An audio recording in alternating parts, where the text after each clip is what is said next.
Hello friends, आज मैं आपको बताऊंगा कि जो प्रेग्नेंट पशु हैं यानी गाभिन पशु हैं उनको लास्ट के 3 महीने में यानी जो लास्ट ट्राइमेस्टर होता है 6 से 9 या 7 से 10 महीने के बीच में, उसमें यदि वह इंजेक्शन यदि लगा देंगे तो क्या होगा।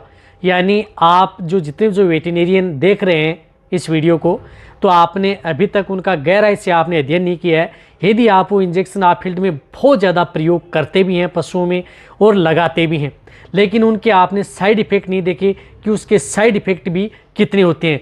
उन इंजेक्शनों के यदि आपने एक डोज यदि आप लगा दी तो उन पशु में क्या करते हैं कि वो सेफ तो रहते हैं, लेकिन ब्याने के बाद में उनके साइड इफ़ेक्ट देखने को मिलते हैं।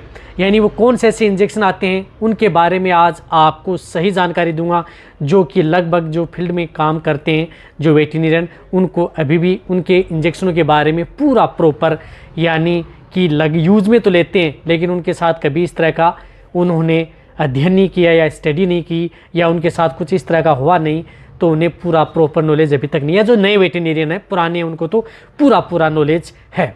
वीडियो लंबी होगी, स्किप करके मत देखना, पूरा देखना। जो इस चैनल पर अभी नए आए हैं या पहली बार आप इस चैनल से जुड़े हैं तो पहले आप इस चैनल को सब्सक्राइब कर लें, साथ में बेल आइकन और ऑल वाला ऑप्शन दबाएं, क्योंकि इस चैनल पर पता है कि आपको सही और सटीक जानकारी के साथ वीडियो दी जाती हैं। देखो, फील्ड के अंदर आपने बहुत इस तरह के इंजेक्शन प्रयोग करते हैं जिसमें आप लोगों को पता भी रहता है कि कौन से इंजेक्शन प्रेग्नेंट पशुओं के लिए सेफ़ हैं, कौन से इंजेक्शन सेफ़ नहीं हैं। बट कई इंजेक्शन ऐसे होते हैं जो फील्ड के अंदर जो पुराने प्रैक्टिशनर हैं वो भी अंधाधुंध उन इंजेक्शनों का प्रयोग करते हैं। हालांकि उन्हें इस चीज़ का पता रहता है कि उनकी यदि डोज ज़्यादा लग जाती है तो उनमें दिक्कत हो जाती है, या एक दिन यदि डोज लगा दी तो उनसे क्या होता है कि पशु को कोई दिक्कत देखने को नहीं मिलती। बट यदि वही इंजेक्शन लगातार 2 से 3 दिन यदि कंटिन्यूटी यदि इंजेक्शन यदि प्रयोग किए जाते हैं तो उन पशुओं में एक्यूट स्टेज या थोड़ी दिनों बाद में भी साइड इफ़ेक्ट देखने को मिल सकते हैं। रही बात यदि सिंगल डोज यदि आप लेते हैं तो उसके जो साइड इफ़ेक्ट हैं वह पशुओं में ब्याने के बाद में देखने को मिलते हैं। देखो, बहुत इस तरह के जो वेटेरिनरी में इंजेक्शन आते हैं, जिन इंजेक्शनों के बारे में मैंने बहुत इस तरह की वीडियो बनाई है कि कौन से ऐसे इंजेक्शन हैं जो प्रेग्नेंट पशुओं को देने चाहिए, कौन से ऐसे इंजेक्शन हैं जो प्रेग्नेंट पशुओं को नहीं देने चाहिए, उनका जो वीडियो बनी हुई है। यदि आप उनकी वीडियो देखना चाहते हैं तो प्ले लिस्ट के अंदर जो वेट इंजेक्शन आता है, बहुत इस तरह कमेंट करते हैं सर इंजेक्शन की वीडियो कहाँ है, तो वेट इंजेक्शन प्ले लिस्ट में जाएँ और वेट इंजेक्शन पर लिखा हुआ है वेट मेडिसिन इंजेक्शन, वहाँ पर सभी इंजेक्शनों की वीडियो मिल जाएगी। देखो, सबसे पहले मैं आपको बताना चाहता हूँ साल्ट इंजेक्शन की डाइक्लोफेनेक सोडियम जो आपको स्क्रीन के ऊपर दिख रहा है, साल्ट के इंजेक्शन की यदि प्रयोग करते हैं तो ये इंजेक्शन वैसे प्रेग्नेंट पशुओं के लिए बहुत ज़्यादा इंजेक्शन इसका प्रयोग करते हैं फील्ड के अंदर, लेकिन अब ये इंजेक्शन इसका प्रयोग कम होने लगे है। रही बात, अब ये ह्यूमन वाला जो डाइक्लोफेनेक आता है उनका प्रयोग किया जाता है। लेकिन ये इंजेक्शन क्या करता है कि आप यदि लास्ट के ट्राइमेस्टर में यदि पशुओं को यदि लगाते हैं, हालांकि रिजल्ट अच्छा मिलता है, इसका दर्द है, सूजन है, उसमें अच्छा रिजल्ट देखने को मिलता है यदि पशु में। बट इस इंजेक्शन के साइड इफ़ेक्ट ये हैं कि ब्याने के बाद में इनमें पशुओं की जो प्लेसेंटा होती है वह धीरे धीरे ये इंजेक्शन क्या करता है कि प्लेसेंटा को गला देता है, और उसके बाद में ब्याने के बाद में पशुओं की जेर है वह नहीं गिर पाती है।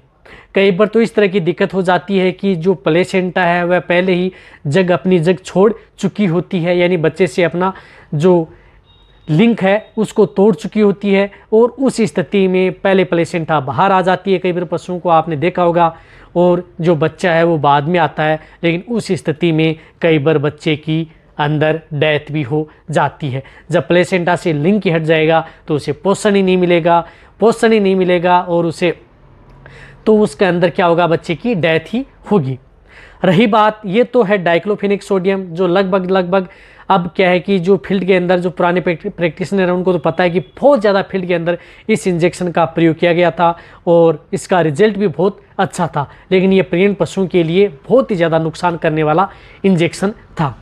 इसी के साथ साथ जो आपने एक एंटीबायोटिक बताता हूँ, वैसे आने के लिए तो बहुत इस तरह की एंटीबायोटिक आती है, लेकिन जो ज़्यादातर एंटीबायोटिक पशु में प्रयोग करते हैं, सबसे ज़्यादा एंटीबायोटिक प्रयोग करते हैं जिस प्रकार से ऑक्सीटेट्रासाइक्लिन एंटीबायोटिक आती है, ऑक्सीटेट्रासाइक्लिन। ये भी यदि लास्ट ट्राइमेस्टर में यदि आप प्रयोग करते हैं, यदि आप एक सिंगल डोज लगा देते हैं तो कई बार पशु का कुछ नहीं होता, आपको पता है ये कई बार पशुओं का अबॉर्शन भी नहीं होता और कई बार दिक्कत भी नहीं होती। लेकिन यदि पशु में यदि हार्मोन का प्रभाव यदि बढ़ा हुआ है, इंटरनल यदि पशुओं में यदि गर्मी है, हीट है, यदि उस स्थिति में यदि आप ये इंजेक्शन यदि इसकी डोज ज़्यादा हाई लग गई तो उस स्थिति में पशुओं का कई बार तो अबॉर्शन हो जाता है।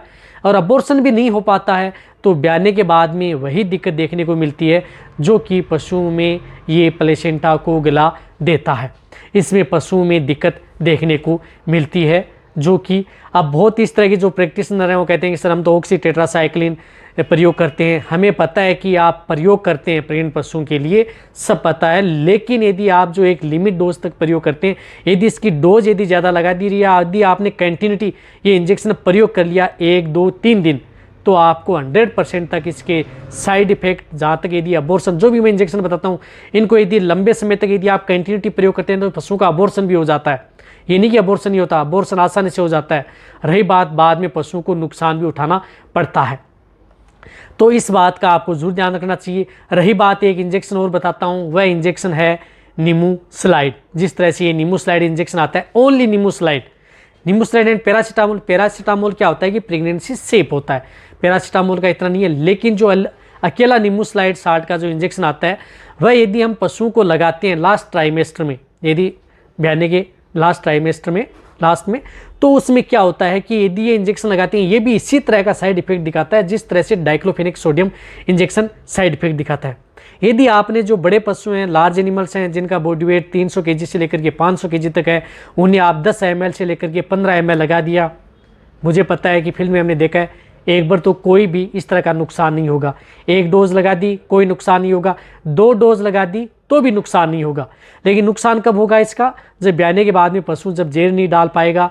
इसमें सबसे ज़्यादा प्रभाव होता है कि जो इंजेक्शन है ये प्लेसेंटा को धीरे धीरे धीरे क्या करते हैं, ये गला देते हैं। इसलिए पशुपालक कई बार गलती किसकी होती है, वेटेरिनियन की होती है, और भुगतना किसको पड़ता है, पशुओं को और पशुपालक को।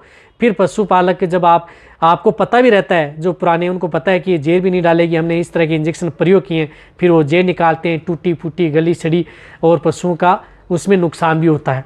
तो इस स्थिति में यदि जो मैंने ये तीनों इंजेक्शन बताए हैं, ऐसा नहीं है कि इंजेक्शन लगाते ही पशुओं का अबॉर्शन करते हैं, ऐसा देखा नहीं गया है। लेकिन इन इंजेक्शनों की लगातार 3 दिन से लेकर के यदि ज़्यादा डोज यदि आप देते हैं तो ये अबॉर्शन भी कर देते हैं। रही बात यदि अबॉर्शन नहीं हो पाता है तो मैं कह रहा हूँ कि 100% आपके पशुओं में इस तरह की दिक्कत देखने को मिलती है, जो कि मैंने फील्ड के अंदर बहुत ज़्यादा इस तरह का अध्ययन भी किया है, और जो हमारे जो पुराने डॉक्टर हैं उन्होंने भी इस चीज़ को बताया कि इस तरह की दिक्कत देखने को मिलती है, और हमने भी इस चीज़ को पाया है। तो आप जितने भी जो नए वेटेरिनियन हैं इस बात का ध्यान रखें। जो ये 3 इंजेक्शन है तो बहुत ऐसे इंजेक्शन है, लेकिन ये ज़्यादातर इंजेक्शन सबसे ज़्यादा फील्ड के अंदर प्रयोग किए जाते हैं, इसलिए जो नए वेटेरिनियन हैं उनको प्रॉपर नॉलेज मिल जाए। इसीलिए तो ये vet pet and cattle channel आपके लिए है, ताकि आपको किसी भी तरह की दुविधा हो वह आपको इस चैनल पर उपलब्ध हो जाए। तो आप नए वेटेरिनियन है, भूल कर भी आप इन इंजेक्शन का प्रयोग न करें। यदि 1 डोज कर भी लेते हैं तो इतना नहीं, लेकिन ज़्यादा डोज आपको नहीं करनी चाहिए। पशुओं को सेफ रखना है, पशुओं को किसी भी तरह की दिक्कत नहीं होगी। इसके अदर भी इंजेक्शन है उनका भी आप प्रयोग कर सकते हैं। तो ये वीडियो जितना हो सकता है पशुपालक वेटेरिनियन है उनके साथ शेयर करें। इसी तरह की वीडियो आपको इस चैनल पर ऐसी मिलती रहेंगी। थैंक्स, धन्यवाद।